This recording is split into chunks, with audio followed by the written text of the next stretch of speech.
Um, so that's the purpose of the World Handicap System. Uh, the maximum handicap index for everybody is 54.0. Some of you maybe remember it used to be, what was it, 30.4 for men and 34.4 for ladies. They changed that several years ago. All right, so what is a handicap index? Another good place to start. So a a lot of people think it's their average, but it's not your average or anything like that. It's a portable measurement of your playing ability. It's a measurement of your playing abilities, and well, as we'll learn, it's a measurement of your playing ability when you're playing well. So it provides you with a portable measurement of your golfing ability. It's consistent with how golfers are measured worldwide. All associations, national associations around the globe pretty much use the same basic core WHS concepts, course and slope rating, score differentials, everything. So it can be used to track your progress as well as to play a casual or competitive round with other players. All players are encouraged to establish and maintain a handicap index. It's a good way to track your progress and kind of makes it certainly can make the game more enjoyable. It's fun to see, hey, I shot my I shot my index today, so that's going to be a good thing. Um, Sometimes I'm going to cut over to the rules of handicapping um, and talk about that a little bit. And that's my guide right there. Um, there's responsibilities for clubs in overseeing handicaps. There's responsibilities for us, the Regional Golf Association, of which one here is education. But players have responsibilities. So a player is expected to act with integrity by following the rules of handicapping and to refrain from using or circumventing those rules of handicapping for the purpose of gaining an unfair advantage. Players are one of the responsibilities is to submit acceptable scores, and we'll learn about acceptable scores in a little bit, for handicap purposes as soon as possible after the round is completed and before midnight local time. Attempt to make the best possible score at each hole. Play by the rules of golf. And finally, conduct peer review, checking to make sure your playing partners posted their scores.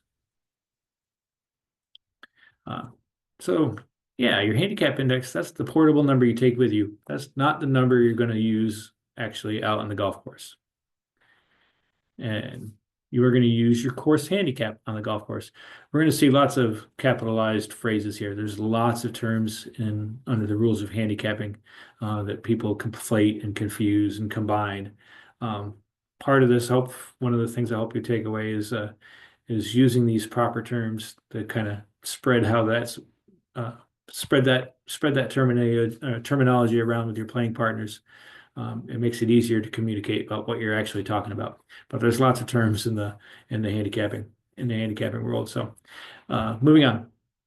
So once you decide which tees you're going to play, it's time to convert your handicap index into a course handicap, which is the number of strokes you need to play to par. You can use your mobile app. I assume probably everybody, if not most everybody, if not all, have the mobile app on their phone. Makes it very easy to compute your course handicap and see how many strokes you would need to play to par. If you happen to be playing a 9-hole round, um, your 9-hole course handicap is determined by taking half of that handicap index, round that off to the nearest tenth if you need to, and then using the 9-hole rating and slope and par of the tee that's being played. So course handicap leads us along to our target score. Your target score is the score you need to play to your handicap. Since your course handicap changes for each set of tees, so does your target score. So those who may be unfamiliar, each tee has a course and slope rating, which is a measurement of the difficulty of the course. And the silver tee here is going to be a shorter tee. It's going to have a rating of 68, a slope of 120. The white tee is going to be a little more difficult, 70.0, 125. Thirdly, the green tee is going to be the furthest back, the more difficult, rating of 72, slope of 128. They all have the same par. Typically, tees for each gender have the same par. But you're going to have a different course handicap for each of those sets of tees. And you're going to see the number gets bigger as you play the more difficult set of tees because you're going to be expected to take more strokes.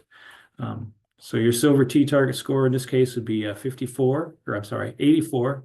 Golfer handicap index here is 15.0. 87 for the white, their target score would be an 89 from the further back green tees. When you play a more difficult set of tees, you will be expected to shoot a higher score. Know your playing handicap. So slightly different term than course handicap is playing handicap. So if you're playing a casual, non-competitive round, your course handicap simply becomes your playing handicap. Those numbers are often the same, but sometimes that playing handicap can be different. If you happen to be in an event where the format of play includes what we call a handicap allowance, sometimes talked about as percent of handicap, or if players are competing from tees with different pars. Very rare there, but it could happen. So our playing handicap is our course handicap with the handicap allowance applied to it. So for example, a golfer might be playing in a 4-ball stroke play. 4-ball is two partners playing together, taking your best score on each hole. So in an event like that, the handicap allowance would be something like an 85%. So a player might have a course handicap of 17. That would be the number they need to play to par. But for the purpose of the event, the playing handicap is 14. I like to say course handicap is you against the course. Playing handicap is you against the rest of all of the other competitors that you're playing against. Very good. So now we need to know what we do with those strokes. So we're going to compare our playing handicap to the values listed on your scorecard as the stroke index, probably more likely still listed as handicap or handicap holes. They changed the term of that a few years ago. Another thing, they changed our terms on us. This is now called the stroke index, and this is the stroke index allocation, but it's still often listed as handicap and handicap holes. And heck, I still call it handicap holes, as I've been doing this for over 30 years now. Anyway, so that stroke index row identifies which holes you're going to receive your handicap strokes. So in this example, player has a playing handicap of 10, which means the player is going to receive one handicap stroke on holes allocated 1 through 10. So we can see the red dots on those holes that are allocated 1 through 10. That's where the player is going to get his stroke for that event, for that tournament, for that competition. All right, so that's playing handicap, course handicap. Now we're getting in a little more into handicapping itself.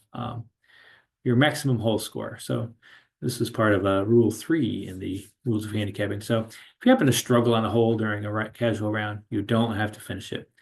Your maximum hole score for handicap purposes is what we call net double bogey. So if you happen to be out there in a casual round, you can pick up once you've reached that limit of net double bogey to keep up a pace of play. May not be the case if you're playing an event. You may have to actually struggle and hole out. But in any case, our maximum score for handicap purposes is net double bogey, which is simply exactly what it sounds like, a double bogey plus any handicap strokes you would receive. So let's look at an example of it.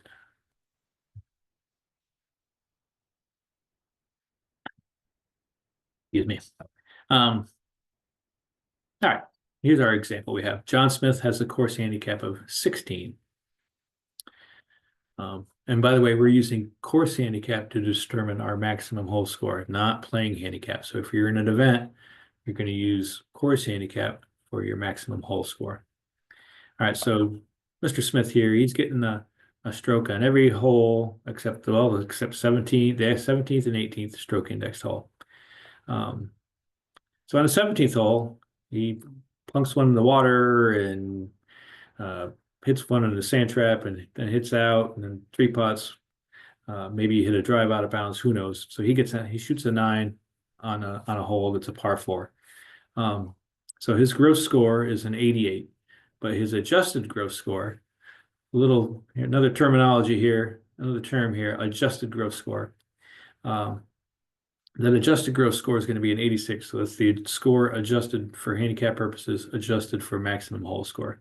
So his maximum hole score for that 17th hole, where he did get a stroke, is going to be a 4 for the par, one for the stroke, and then double bogey, two more. So his maximum hole score is 7. So that's what needs to be posted for handicapping purposes. Beautiful thing is if you post hole by hole on your app, it's going to handle that automatically. You could type in, Mr. Smith could, if he's posting on the app, or if he happens to be posting on the website, posting hole by hole, if he types in a 9, his system's going to automatically use his course handicap and calculate and apply that maximum hole score. I'm a big proponent of posting scores hole by hole. It leads to improved accuracy. I might talk about this later. Improved accuracy keeps track of your stats. Your club has statistics they can use, and it computes maximum hole score for you automatically, leading to a more accurate handicap index. All right. Another kind of a adjustment out there that we work with in handicapping. If a hole is not completed, so you've teed off on a hole, but you haven't picked that ball up out of the hole, why wouldn't you finish a hole? Well, if you could be in a match where the result of the hole is already decided. A hole has been conceded in match play. You're playing an opponent. You've conceded the hole to that golfer, or the golfer has conceded the hole back to you. Once the hole has been conceded, there's no more strokes need to be taken. The ball is picked up. The hole is done. Once the concession has happened, the hole is completed. You're playing in a 4-ball event. So you have a partner, and your partner's already in with a better score. Your partner's in with a 5, and I've got a 10-foot putt for a 5. No need for me to finish. I can keep up pace of play, and move on. So if you don't hole out, of course, prior to reaching net double bogey, maximum hole score, you should record your most likely score using the following guidelines. So we tee off on the hole, don't pick that ball up out of the hole, and we've not reached net double bogey. We're going to use what we call most likely score.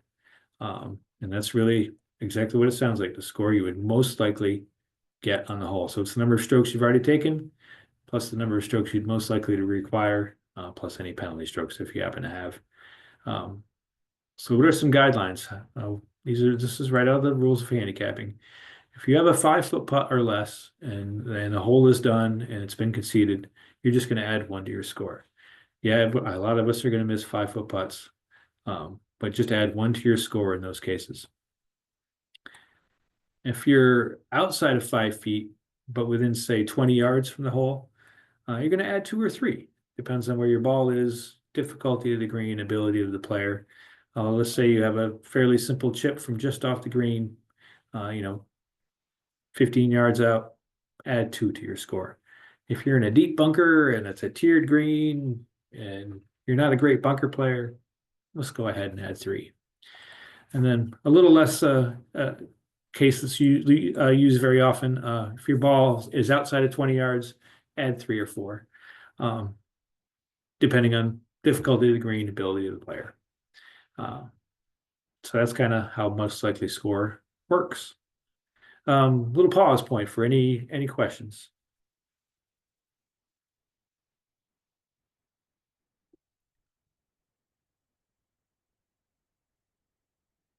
Well, awesome. Everybody can hit me up anytime with questions as we go.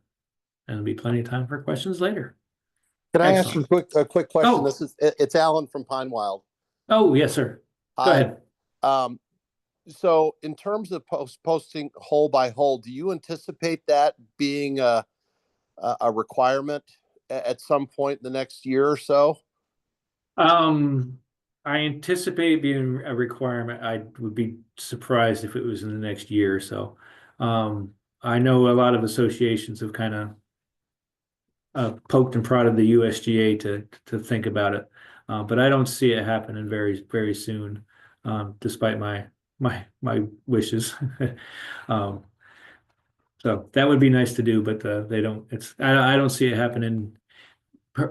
Typically, rules of handicapping changes occur every 4 years, so perhaps it would be something that would take place in 2028. That would probably be as soon as it will come around, if that's on their agenda. Perfect. Thank you. You bet. I have, this is Steve Bernard. I have one question. I might Yeah, be go ahead. jumping ahead a little bit. We do a good job, I think, of tracking, who posts and who does not post.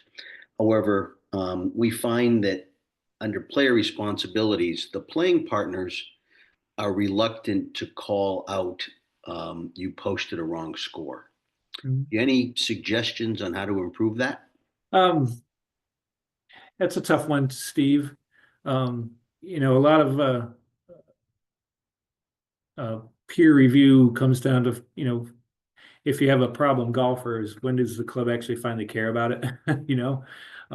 When do they get concerned enough? Hey, we're going to finally do something about it. Let me try to catch up with you offline on that, Steve. Um, That'd be great. yeah, Yep.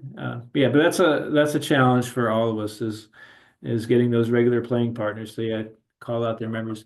Um, but yeah, hope maybe there's a way to do it anonymously, but that's tough if you got only just three other guys. But yeah, let me catch up with you that offline later on. Thank you. Yep. Sue says, what is the calculation it takes slope rating and par to get to the handicap index? That's the score differential. I cover that later. That'll be coming up. I try not to get too in depth with the into the weeds with the calculations as it gets more and more complicated than it used to be. But I'll cover that. Yeah, the calculation takes slope rating and par to get to the handicap index. You see, you want to take. Well, the handicap index uses the rating, slope rating and par to get to the course handicap. Um, and then the score differential is created using score. Let's wait till we get to the calculation screen and we'll answer your question. We'll chime back in if that doesn't answer your question. All right. I mentioned acceptable scores earlier. A score is acceptable for handicap purposes if the round has been played in an authorized format of play. Stroke play, match play is acceptable. Playing with another partner, acceptable formats. As long as you're playing your own ball all the way through, it's an acceptable score. You have to play in the company of another person. You can't play by yourself. Note that the other person with you doesn't necessarily have to be playing golf, but as long as they can attest to your score, that's perfectly fine. Um, and let's see, as long as you play by the rules of golf, can't be breaking the rules of golf and posting your score. On a golf course with a current course and slope rating. So the USGA requires courses to get re-rated every 10 years. We at the CGA try to do it a little quicker than that, every 8 to 9 years, to try to stay a little bit ahead of the game. But some courses have ratings expired. There's certainly some in the Carolinas. Once those ratings expire, we work with the club to try to get them back on track to hopefully they can rejoin the association. Essentially, if you can't find that course in the GIN software, then you wouldn't be able to post that score. It's not going to have current ratings. Finally, during an active season, not an issue here in the Carolinas where we're what they call year round. We have a year round season, but some of your northern states have most of your northern states have seasonal postings. So most of them run from like mid-March to mid-November is kind of a common time frame. Like in New York State, I think they run on that time frame. So if you happen to be up in New York State visiting relatives for Thanksgiving and you have a nice day, likely you're going to be out of season. You wouldn't be able to post that score. And on the flip side, question here, you can't play alone for a handicap. You cannot. It used to be the case. They changed it a few years ago. I think they changed that in 2020 when the World Handicap System came along. But playing by yourself, you're not supposed to post for handicap purposes. Unacceptable scores, kind of the flip side here. If you're getting a lesson out on the course. Finishing up that question on playing alone, does the other person have to have a GIN index? No, the other person, they don't have to have a handicap index. It's a handicap index, not a GIN handicap. That's the term. The GIN happens to be the software we use. The other person does not have to have an index. They actually don't even have to be playing golf. As long as they can verify that you played and scored that, shot your score, that's perfectly fine. But it's not a problem as long as you have somebody that can verify that you were playing that day and playing to what you recorded. All right, so back to unacceptable scores. And if you're being coached on a course, getting a lesson, can't post that score. If you're in an event where the number or type of clubs is restricted, 3 clubs and a putter, something like that, can't post that score. Again, just what we said, score can't be verified by another person. Not playing the required number of holes. We'll talk about that later, but your minimum number of holes for a round is 9. Anything more than 9 or more can be posted. Finally, when you don't play your own ball, if you're playing a scramble, alternate shot, don't post that score. Kind of going back to finding the course in the GIN software for an unacceptable score. So here's a little screenshot from the GIN app.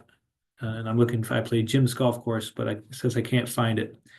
It says unable to find course. Click here to manually post a score. Really don't recommend posting scores manually. Like I said, if this course isn't in here in the database, 99.9% chance that it's the ratings have expired or doesn't have official ratings or something like that. Some courses just haven't got rated. If you happen to be super lucky enough to play Augusta National, they don't have course ratings. So you can't post to play when if you happen to play there. But I digress. Yeah, so I really don't. If you do have trouble finding a course, feel free to reach out to us. We can sometimes searching for a particular club can get tricky with club names, but we can verify that the course is there or not. So yeah, again, courses without a valid slope rating may not be posted. Required to be rated every 10 years. Yeah, using the manual post option, not recommended is rate. And then yeah, there's another thing. Sometimes a lot of scorecards have ratings on them. They're going to be outdated and not accurate. Yeah, there's about 800 courses here in the Carolinas that are active in the system. These are with ratings. About 400, just over 450 in North Carolina, and about close to about 345 in South Carolina. Michael asks, what with international courses? Kind of the same there. Most of the international courses, since the World Handicap System came along, other courses around the globe are getting course ratings and slope ratings, just like we've always had here in the USA. If you can find them in the GIN app, most likely it can be posted. If it's not, reach out to me. Sometimes I can reach out to someone else and try to see if it's there. I had one the other day. Some guy was in Thailand, and I couldn't find the course in the GIN app. Even though you can search in the GIN app, GIN website, you can choose a country to search on. But those Thailand courses weren't on there, even though they look like they would be. I reached out to that golf association, but didn't hear back. Sometimes it can be tricky to find UK courses, but yeah, so kind of the same goes for international courses. Good question. Thank you. Great. All right, so we played an acceptable round or ready to post your score. Don't wait. Post your score as soon as possible after playing. Heck, I even post hole by hole as I usually have the app going on my while I'm playing, and I'll punch in my score every 1, 2, or 3 holes. I'll punch in my score. So when I get done with the round, I can just score. There's my score, and post that right then and there. So why do we have to do that? Handicap will get updated overnight. Your score is going to be included in the daily playing conditions calculation, which we'll talk about. And plus, it'll be available for peer review from your fellow partners. Yeah, I talked about this earlier, but I'll talk about it again. So post your score using the hole by hole method. Yeah, it doesn't take long to do. You can enter it as you play, as I do. You can punch it in quickly looking at your scorecard. The maximum hole score rule is implemented automatically, as I mentioned. Stats are kept track, number of percentage of pars, birdies, bogeys, minimizes posting errors, so you don't have to go to your pro or email us to get a score correction the next day. And finally, your home club has access to the data.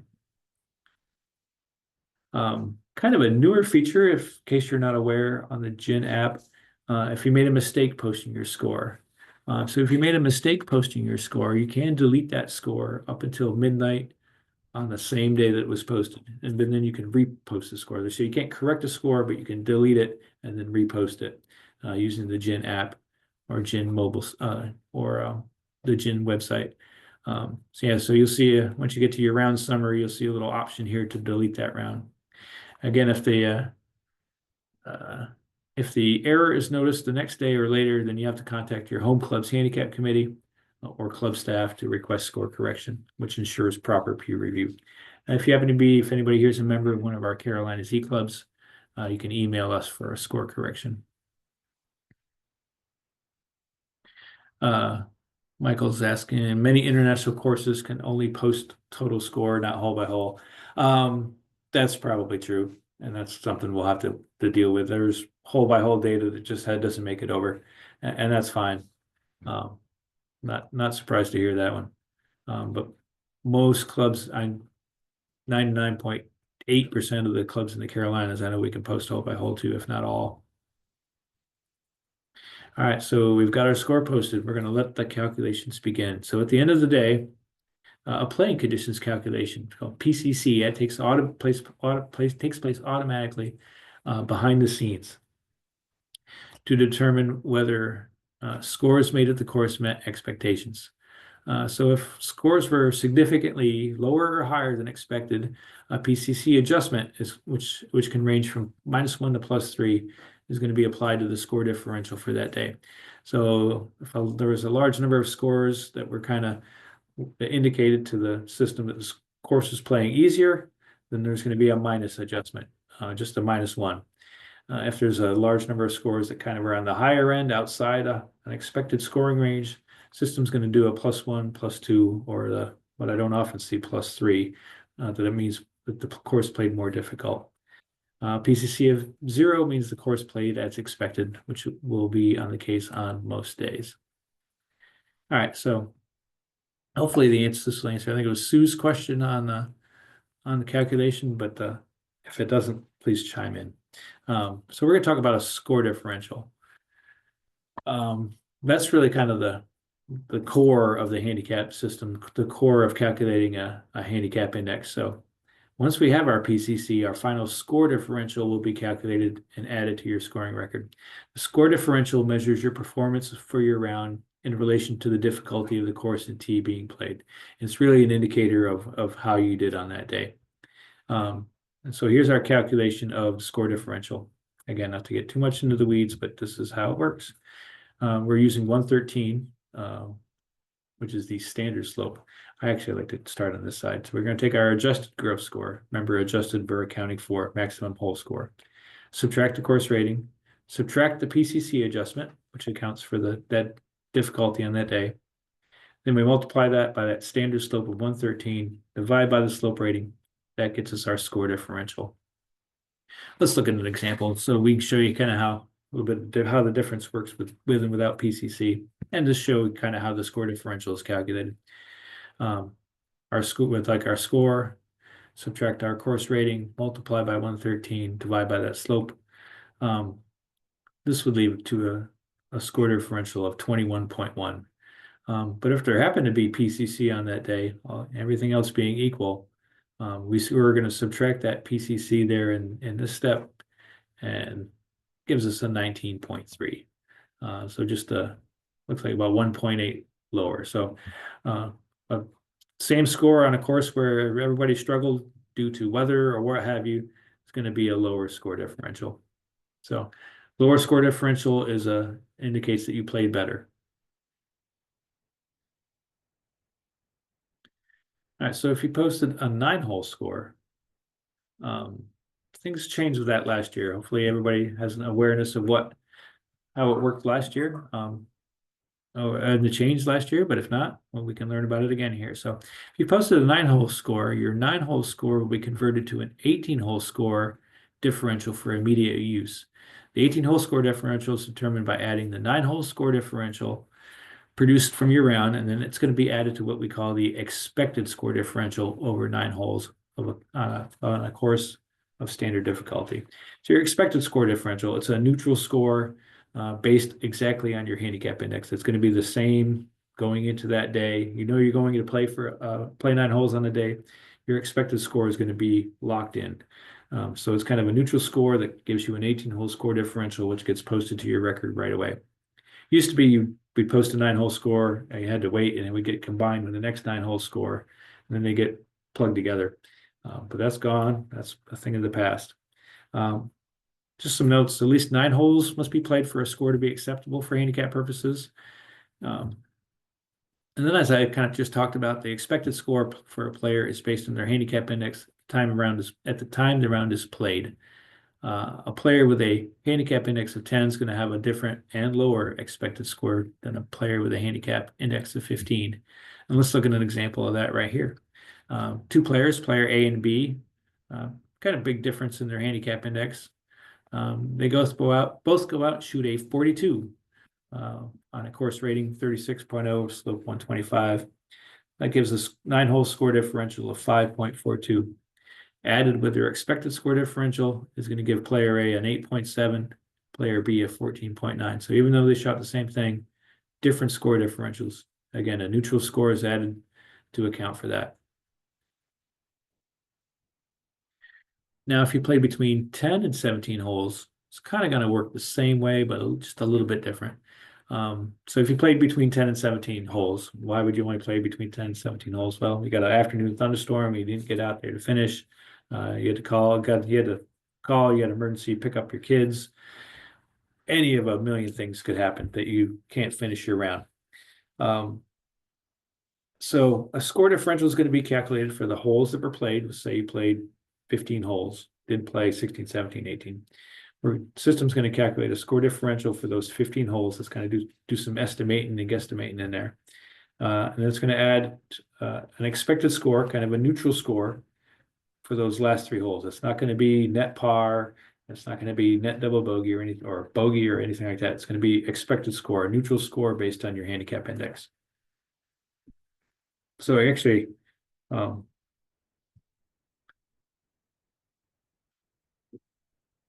excuse me. So actually, we're only going to play 16 holes. We didn't play 17 and 18. So we're going to take our score differential for 16, add those expected score differential for 2 holes, get us our 18-hole score differential.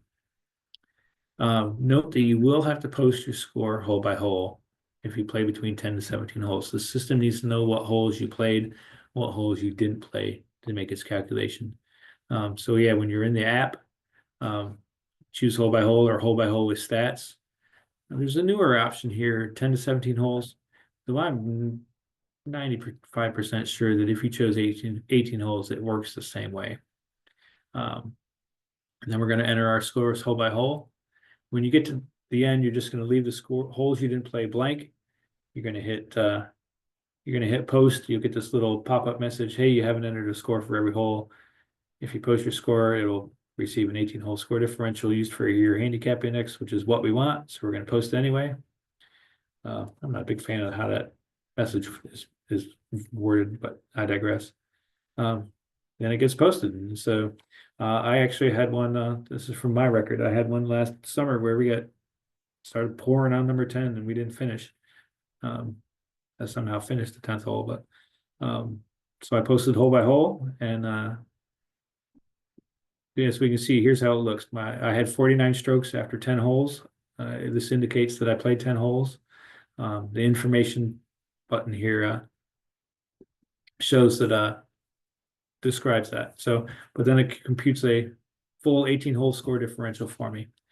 So you're playing match play and you win 2 up after 16. You need to post hole by hole or the score to post. If you don't finish 17 and 18, yeah, you'll need to post hole by hole. There is some accommodation for, even though your match is done, you can finish the round. But I digress. Yeah, if you're playing match play, you win 2 up after 16. Actually, I hope it'd be 2 and have to be 3 up. When 2 up here could go dormant. Anyway, if your match finishes after 16, post hole by hole. Yep.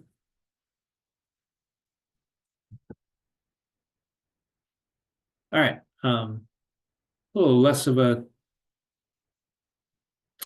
condition that happens is an exceptional round.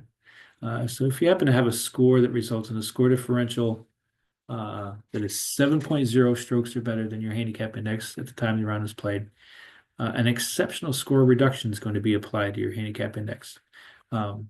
If you shot between 7 and 9.9 strokes better, that handicap index will be reduced by 1. If you happen to shoot more than 10 strokes better in your handicap index, you're going to raise a lot of eyebrows. You're going to raise some eyebrows here. Then your handicap index will be reduced by 2. Example, player with a handicap index of 20 submits a score that produces a score differential of 12.5. Since it is 7.5 strokes better than the player's handicap index when the round was played, their handicap index will be calculated with an additional 1.0 stroke reduction. And the way this works in this example here, golfer's handicap index is 7.9. This is before. This is after. How this works is once this ESR has been applied, each score has their score differential reduced by 1, which effectively reduces that golfer's handicap index by 1. And then as those adjusted scores fall off, the penalty, if you will, the reduction kind of goes away. All right, so that's one of those guardrails. So now we're going to learn the basic calculation of a handicap index. Handicap index is designed to represent your ability when you are playing well. That's a phrase I say a lot. Handicap index is designed to represent your ability when you are playing well, which is why you should feel good whenever you play to your handicap.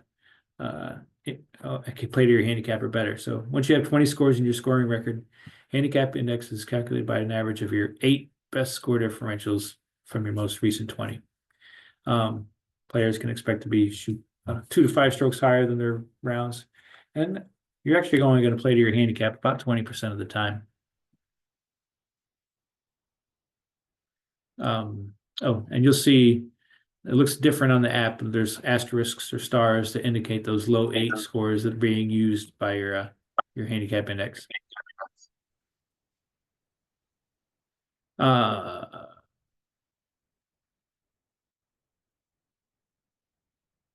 Low handicap index.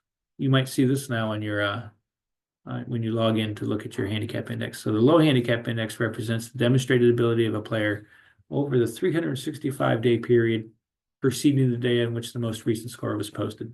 So it's a reference point against which the current handicap index can be compared. Essentially, it's your best handicap index over the past year. And so what the system does, it compares, and a point, it's you don't get if you're new to the game, if you don't have 20 scores.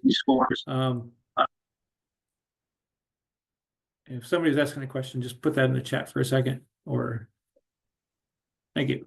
Low handicap is established once you have a full record of 20 scores. Once a player has established a low handicap index, it's reevaluated whenever you post a score. It's not reevaluated every day. It's only reevaluated when you post a score. So your low handicap index could be over a year old, which looks a little funny, but it could be, and must be displayed. That's no problem here. So what happens here? So like even the best players have tough stretches from time to time. So. And although form changes, the player's underlying ability does not change rapidly. The feeling is that over a year, your ability isn't going to change really that much. Yes, there could be exceptions that your handicap committee could look at, but typically your ability is not going to change that much over a year. So every time your handicap index updates, that 8 of 20 average is compared to that low handicap index. And if it goes up by more than 3, the soft cap is going to slow that down by 50%. If it goes up by more than 5, a hard cap is going to prevent that from going up any further. And of course, your club's handicap committee can override the cap for circumstances such as injury. I often get questions of how that works and how that when am I going to get off the cap? So here's kind of an example. Golfer's low handicap index is 20. And they start not playing as well for whatever reason. Once they hit the 23, that soft cap kind of gets triggered, and their handicap index will kind of be slowed down from getting raised any much quicker. But then once they get to 25, that golfer's handicap index won't be able to go over 25, as that's 5 more than 20.0. Now, as we keep going in time here, that low handicap index will go up, and they could get out of the cap, or if they start playing better, they could get out of that cap. The cap is part of the handicap index of calculation and not applied automatically. Heck, I had a question today. So you put the cap on me? I said, no, it's applied automatically. It's part of the calculation. It ensures that a temporary loss of form does not cause a player's handicap index to increase to a level inconsistent with their demonstrated ability. The purpose of the caps is to provide equity and ensure a player's chance of playing to the handicap is consistent with others. Without the caps, players who experience a significant upward movement over a short period of time, on average, have a more likely chance of scoring at or below their handicap index compared to a more stable player. One of my favorite examples of this, had a golfer in one of our e-clubs, and we're the handicap committee for the e-clubs. He said, I had a hot streak last fall, and I'm not playing as well as I did last fall, and I'm on the soft cap. Can you take that off? I said, of course not. That's what the way the system is designed. If you had a hot streak last fall, that's a measurement of your ability. So you could probably figure something out quickly in your swing and get back to that ability fairly quickly. It was a perfect reason for why the cap was in place. Research suggests that most players who experience a cap will return to their normal demonstrated ability. In many cases, the soft cap's only a couple tenths of a stroke and may not even change their course handicap. And I've looked at some analysis. The soft cap, it'll even show even when it's 3.0 and 3.1 above, there's actually no change to your index. There's hundreds of golfers like that, even though it says you're on the soft cap, but you really aren't. There's quite a few people on the cap. I wouldn't be surprised. There's probably about 20% of people, if not more, are impacted by the soft cap or hard cap. Barbara asks in the chat, why are only 8 scores used? As I've said a few times, a handicap index is a measurement of your demonstrated ability when you're playing well. That's what it's designed to do. It's designed to be an indicator of how good you can do. And it's not your average of your last 20 score differentials. It uses the best 8. Used to always use the best 10 for the longest time. Change in the world handicap system changed it to the best 8 of the last 20. How do you know if you're on a cap? You'll see a little indicator next to if you're on the GIN app or the GIN website, you'll see a little, like one of those eye indicators that you can mouse over or tap on your phone that shows you on your cap. It kind of looks like, people call it an exclamation point, but I think it's supposed to be an I, a little lowercase I. That'll indicate that if you're on the soft cap or hard cap. Yeah, we're closing in on it here. We're 45 minutes in, but then we'll have some time for questions. We do have the handicap committee at your club. Again, your club should have a handicap committee, must have a handicap committee. The CGA, us, for the handicap committee for anybody on the e-club. The rules of handicapping include a range of safeguards to ensure that each player's handicap index continues to reflect their demonstrated ability. That's the soft caps, maximum whole score. That's all those kinds of safeguards. Handicap committees also play a vital role and are expected to conduct a handicap review for all players on a regular basis. And there are reporting tools available to assist handicap committees with identifying players who may need an adjustment to their handicap index. And there's going to be a nice update to that in about a month. If you feel your handicap index or the handicap index of a fellow player needs to be reviewed, whether you think their handicap index is too high or too low, contact your handicap committee for assistance.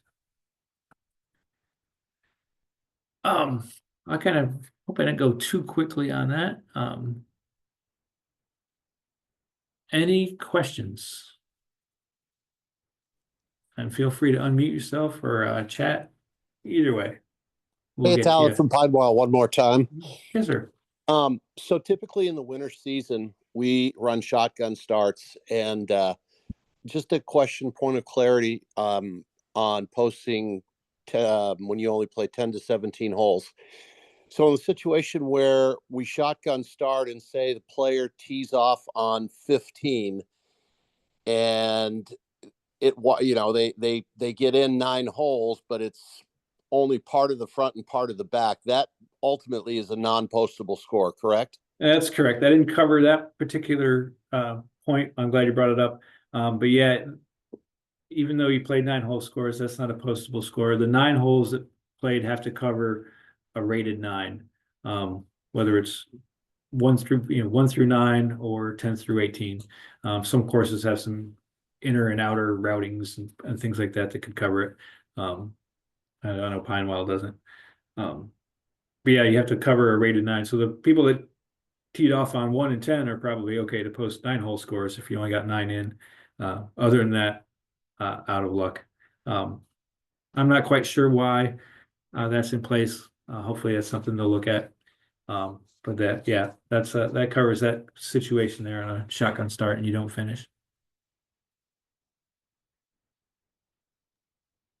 Let me go back to the one about only 8 scores being used to determine your index. Sure. It would seem to me the larger number of scores that you use gives a better reflection on the capability of the person.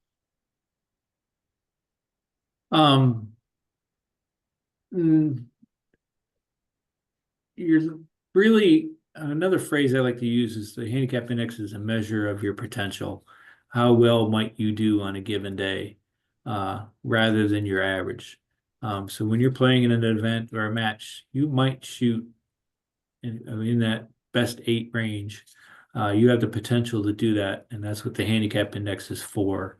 It's for covering that, your potential, your measure of your demonstrated ability when you're playing well.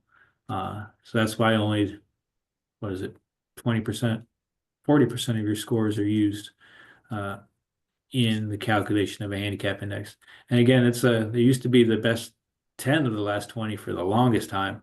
When I first started in early 90s, it was best 10 of the last 20. And then it changed over in 2020 with the World Handicap System to the best 8 of the last 20.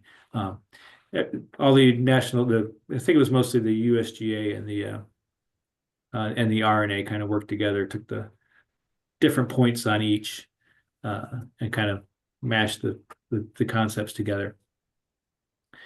Can you review again with an example of a given player who has, here's a question from the chat. Can you review again with an example of a given player who has a handicap index of, say, 14? How would a course handicap be calculated for an upcoming match in interclub? I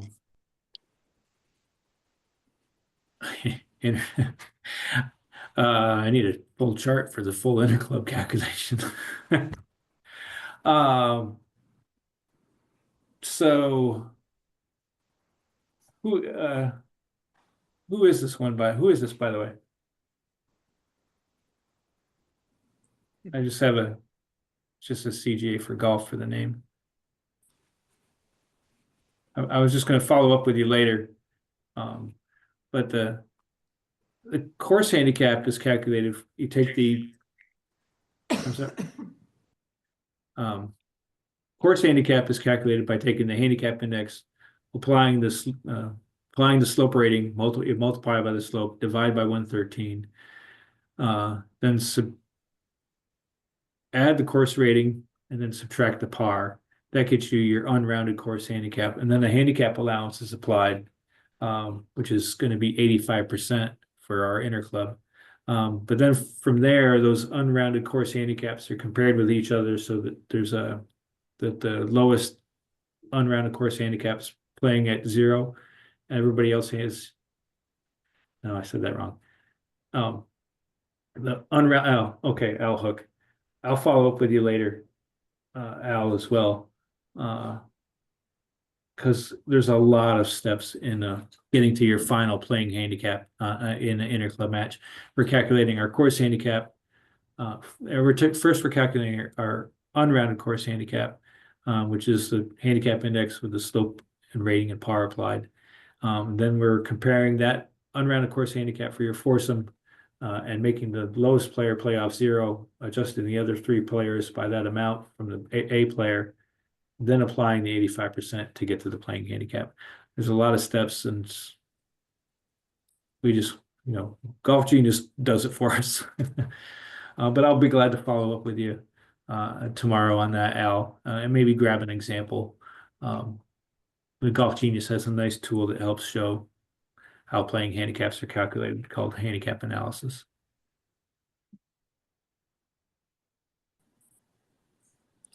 So I play over at Carmel Country Club, and they're doing a lot of work on the course right now. And on any given day, there could be anywhere from, say, 4 to 6 holes that are not playable. And never do we have 9 holes available. Are you saying I should not be posting at this time? So, like 2 on each side? Exactly. It could be 2, 3 on each side. It could be 1 on each side. What are they're out of play completely? Totally. Yeah. They have people working on them. There's some accommodations that can be made if there's 1 hole on each side that are out of play at a time. But really, if there's more than 2 holes out of play that cover both front and back, really those scores shouldn't be posted. I would like to. It's unfortunate they'd have to have that many closed at a time, rather than slowing it down. But those really. I mean, how do you post how have you been posting your scores? Well, they just said, use your handicap and then take your, whatever your handicap is for the hole. But, we even have some of the tee boxes are being redone. Yeah. Should I have them just maybe reach out to you to get some guidance? That would probably, it sounds like they're using net par, and we're not supposed to use net par over more than 2 holes. But they should reach out. We'd like to keep that in check. Might distort your handicaps downward a little bit, to be honest. But have them reach out. That'd be great.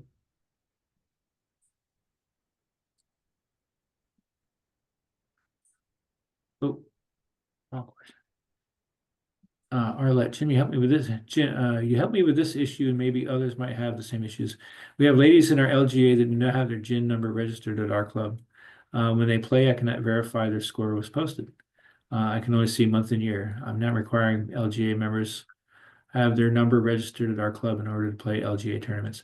So just an update on that. So when you're looking at your scoring record, you can see the specific month, day, and year that your score was played, as well as the course. Your fellow members at your course can also see that information, but if an outside member wants to look up your scores, they can only see the month and year and can't see the course name. So there's some privacy issues that kind of been accommodated. That's just how that works. There's not really a way around that, other than having those your LGA members register at your club, which is personally I would highly recommend that you do. But if you happen to be using the Golf Genius software, you can post your scores through that, and it does post to away golfers if that's a workaround for you. Not sure. All right. Jim, Charlie Marks from Asheville. Similar to the question before last, our hole number 5 is a par 5, par 4, currently being played as a par 3. Is it all right for the pro shop to suggest people post net par for that hole? Yeah, that's fine. How long is that's fine. That's fine.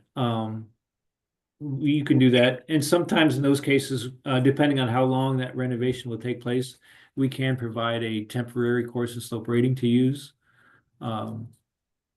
If it's a shorter time, using net par for a couple weeks, and for that single instance, that's no problem at all. That's a good question. But we could provide, if it's going to be extended, we can provide a temporary course and slope rating for changing the par 4 or par 5 to a par 3. Sure, I know how that works. Okay, then thank you. Could you make a note to contact me after Charlie Marks Yeah, sure. I'll be glad to, I Charlie. got some other question that I don't want to bore all these folks with. Thanks. No problem. I'll do that. I'll do that. I'll follow up with everybody here tomorrow. Um, oh, somebody's asking about the slides. I can email the slides to everyone. I'll do that tomorrow as well. As my day is coming to a close here. Yeah, I can email a copy of the slides to everybody that attended. That's perfectly fine. I'm still open for questions, but I've just thrown in a couple stats. Average handicap in the Carolinas, at least as of last month, was 13.7 for men, and women's were 29.0. Not far off the national average. Thanks for attending, everybody. Hope you got something out of it, learned something. Make sure to email slides here. Here's my email address. I should have everybody's email from the registration to send these out. There's my email address if you need to ever reach and get in touch with me, jim.douglas with 2 S's at carolinasgolf.org. Our main office line is 673-1000. Our support line, which reaches Kevin, myself, and Anna Catherine, is 910-687-4040. There's our email address for the general email. If you have a general question, any one of us can answer. Our website, carolinasgolf.org. If you're in South Carolina, you can visit the South Carolina Golf Association website here. And women in South Carolina can also visit Women's South Carolina Golf Association. And of course, the USGA's website. If you go to usga.org and click on at the top menu, there's playing, and then there's a sub-choice called Handicapping Home. Lots of resources there on handicapping, including what I'd say it was one of their highlights. There's they have a bunch of round icons. There's one for their video explainer series. It's just a YouTube channel with little 1-minute explainer series on calculation of a handicap. Probably would even cover using the best 8 of your last 20. On that one, actually, I might send that to you. Who was asking about that? Barbara Maney.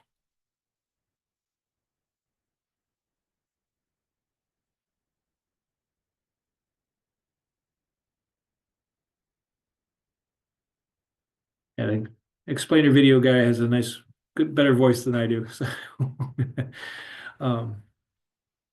very good. I'll stick around on here for one more minute and let me know of any questions. Again, thank you for taking your time. Spread the word about player responsibilities and all that sort of thing. And I'll follow up with everybody with the slides, and then those who have said I'd contact with later. I'll do that tomorrow. Hope everybody has a great night. Can't tell if it's raining out yet or not. Thank you. You're most welcome. Thank you. Thanks for having the interest to do this. You're welcome.